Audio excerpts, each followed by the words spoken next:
Frank estava tão compenetrado em resolver o quebra-cabeça da caixa de Le Marchand que não escutou o grande sino começar a tocar. O dispositivo havia sido construído por um mestre artesão e a charada era a seguinte: embora lhe tenha sido dito que a caixa continha maravilhas, simplesmente parecia não haver forma de abri-la.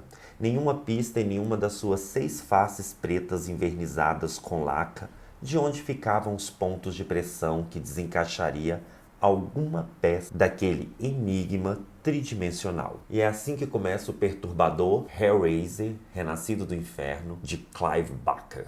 E é sobre ele que nós vamos falar hoje.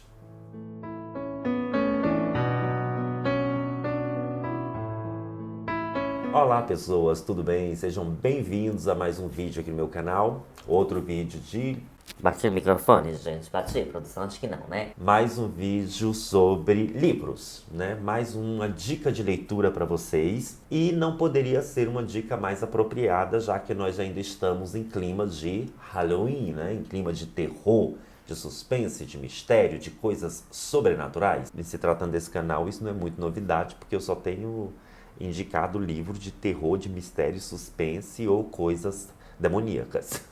Enfim, o negócio é o seguinte: se algum dia você resolver fazer um ritual macabro, sabe, assim, um ritual pro capiroto, pense 2 vezes porque a coisa pode sair do controle. E é sobre essa falta de controle, mais ou menos, que fala o livro Hellraiser, Renascido do Inferno. Eu quase falei filme. Por quê? Porque o Hellraiser, ele ficou muito conhecido na década de 80, né? Virou um ícone da década de 80 por causa do filme. Quem tem aí mais ou menos a minha idade, por volta dos 30, 40 anos, deve se lembrar muito bem desse filme. Vou colocar as imagens aí para você ver, que marcou a nossa infância. Era um filme perturbador, que deixava a gente sem dormir, né? Eu fiquei sem dormir várias noites por causa desse filme. Depois, assistindo novamente, a gente viu que é um filme que muita coisa ficou bem datada, né? Que alguns efeitos envelheceram mal, outros nem tanto. Mas o fato é que esse filme, que não era um filme de grande orçamento, acabou no imaginário popular e se tornou símbolo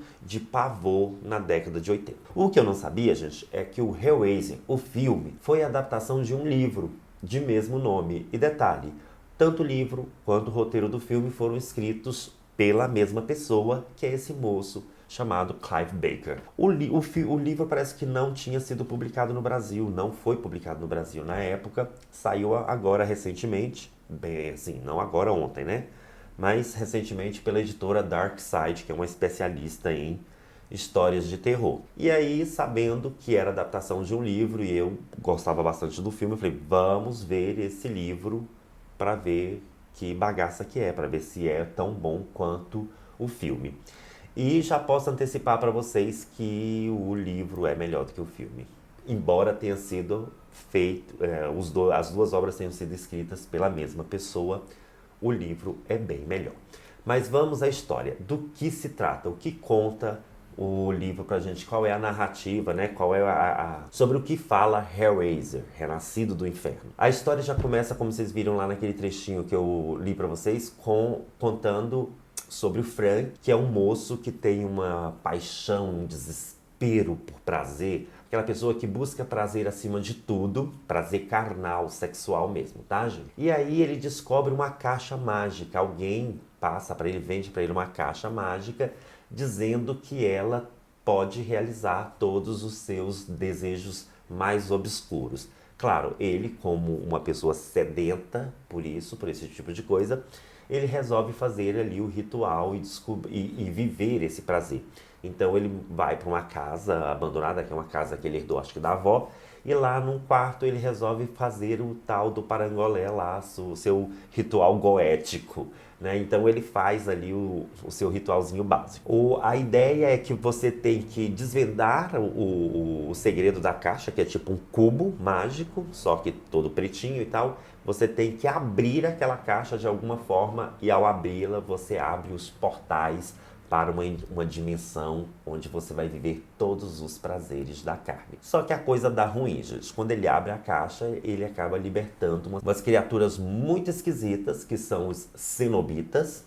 No filme eles tinham uma aparência bem assustadora e aqui no livro eles são descritos também como criaturas assustadoras. E essas criaturas, elas têm ali o seu próprio conceito de prazer, né?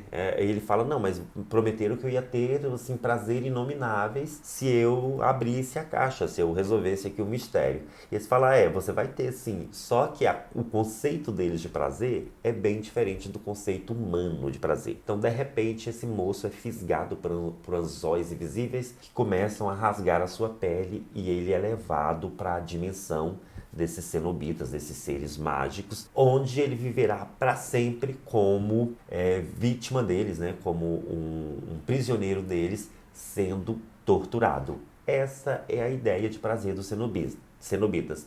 Torturar as pessoas que tentam desvendar o segredo da caixa de Le Marchand. Ok, esse é o primeiro capítulo, aí a gente corta, né? A cena corta e vai para os dias atuais da história, né? Porque isso aconteceu há algum tempinho e aí a gente entra na atualidade da história. Neste momento a gente acompanha a história do casal Rory e Julia. O Rory é irmão do Frank e ele também é um dos herdeiros daquela casa. Ele sabe que o irmão dele desapareceu, mas aí ele não liga muito porque o irmão dele não é dado muito a responsabilidade, né? Não é uma pessoa muito responsável. O irmão dele sempre desaparece. E o Rory resolve morar ali na casa que eles herdaram da avó. Eu acho que é da avó, gente. Não me lembro muito bem agora. Com a esposa, a Julia. Então eles estão ali no processo de mudança, indo para aquela casa onde aconteceu o ritual. E enquanto eles arrumam ali os móveis, vão trazendo a Julia, ela se sente atraída por um dos quartos da casa. Um quarto onde tem coisas nas paredes, né? Fechando as paredes e tal,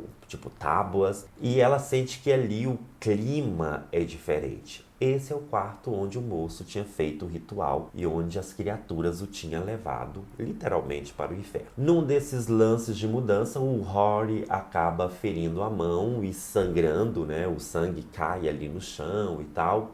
E a esposa, a Julia, vai arrumar a mão dele, vai fazer um curativo. Mais tarde ela descobre que o sangue desapareceu. Ela acha que foi até o marido que limpou, né, lá o local. Mas não foi. O lance é que esse sangue, gente, que caiu ali, ele começa a servir como alimento para aquela criatura, para o Frank que está na outra dimensão. Sentindo, ele está preso ali naquele quarto, só que em uma outra dimensão. E aí ele percebe que o sangue, que a presença do sangue pode fazer com que o seu corpo comece a se materializar novamente. Lá pelas tantas, o Frank, ele acaba se expondo, se mostrando a Julia, né?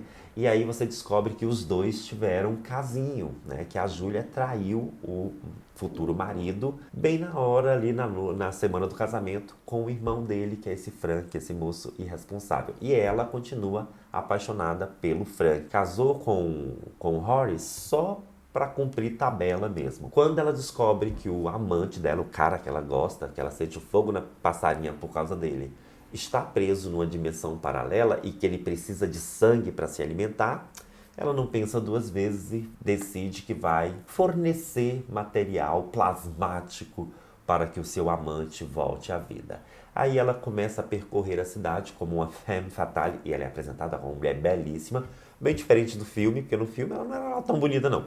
Mas enfim, aí ela sai seduzindo homens pela cidade, leva esses homens para casa, mata, e o sangue dessas vítimas, ela começa a fazer sacrifícios ali, o sangue dessas vítimas começa a alimentar o Frank e modelar o seu corpo. Tem umas cenas bem bizarras, sabe? Que à medida que o corpo dele vai sendo refeito, primeiro as veias, depois os músculos ainda sem pele, os dois ainda têm ali uns contatos, uns beijinhos, uns amassos. Você imagina, um corpo ainda todo estranho, todo ensanguentado, sem pele nenhuma. Mas a moça, o tesão fala mais forte. O que a Julia não contava é com a presença da Christine. A Christine é uma moça que é apaixonada pelo Rory e que é meio que vizinha deles e tal. E ela acaba sendo uma pedra no sapato, porque ela acaba descobrindo ali toda a maracutaia da Julia. No livro, gente, ela não é vizinha, ela é filha deles, né? Então, há uma mudança muito significativa, mas no livro não, ela é apenas uma moça apaixonada pelo Rory.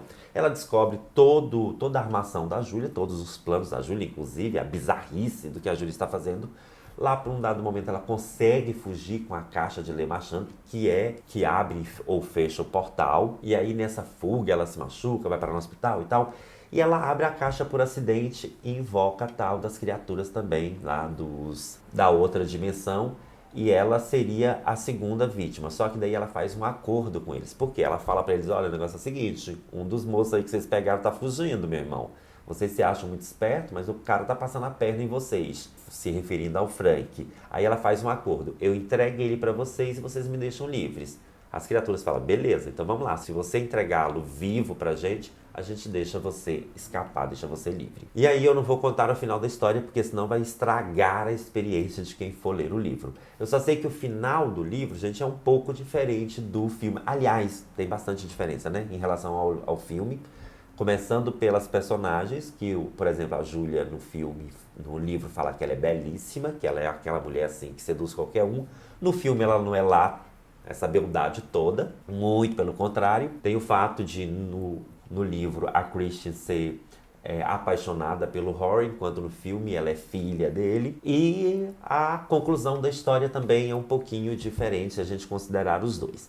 Mas tudo bem. Agora as minhas considerações, o meu ponto de vista a respeito do livro. O livro é muito bem escrito, é um livro curto, é quase uma novela, tem ali umas 120 páginas, 150, por aí. Então é uma coisa que você vai ler muito rápido. A narrativa do Clive Barker é uma narrativa fluida, que não fica enrolando muito, então ele vai direto ao ponto e resolve logo. É muito bem escrito, no sentido de que você consegue visualizar a cena muito bem. Os diálogos também são muito inteligentes, mas essa rapidez, em alguns momentos, também é meio cansativa. É meio chata, aquela que nunca está contente, né? Porque se o livro é grande demais, acha chato, se o livro é pequeno demais, acha chato também. Mas eu acho que a gente tem que ter equilíbrio. Então, assim, ele não é um Stephen King no sentido de ficar enrolando, embromando o leitor. Ele vai direto ao ponto. Mas o fato de ir direto ao ponto faz com que, em alguns momentos, a história se torne apressada. Por exemplo, quando a Kristen faz o acordo lá com os Cenobitas, né? Com as criaturas, eu achei que foi rápido demais. Entendeu? Ela bastou 2 falas para ela convencer aqueles seres de outra dimensão, né, que são seres poderosíssimos, a confiar nela e a fazer um acordo com uma humana. O próprio fato dela ter aceitado logo essa maluquice de coisa sobrenatural também me incomodou. Imagina, você descobre que existe um objeto que pode abrir um portal para uma dimensão demoníaca. De lá surgem criaturas demoníacas e, ok, legal, vamos fazer um acordo. Eu acho que faltou um pouco de história até que ela aceitasse essa situação, porque eu acho que no início a gente ia ficar meio maluco, né? Descobrindo uma coisa dessa, a pessoa ia meio que pirar. Mas não, uma coisa que acontece muito rápido. Acontece muito rápido também a relação da Júlia com o Frank. Quando ela descobre que o Frank foi sequestrado por essas criaturas demoníacas e que ele está ali, que ele precisa de sangue para voltar à vida, a mulher, né, acha legal. Eu falo, gente, que louca, assim. Então, beleza, você precisa de sangue, eu vou começar a sair, trazer gente aqui, matar e sacrificar para te ajudar. Do nada, assim, não teve tempo para desenvolver essa trama. Eu acho que a coisa foi muito rápido. Mas tirando esses pequenos defeitos, é sim um livro que vale muito a pena. Se você gosta de história de terror, leia, que você vai adorar. É muito bem feito, muito bem escrito. E depois que você lê o livro, assista ao filme e volte aqui para me dizer o que você achou.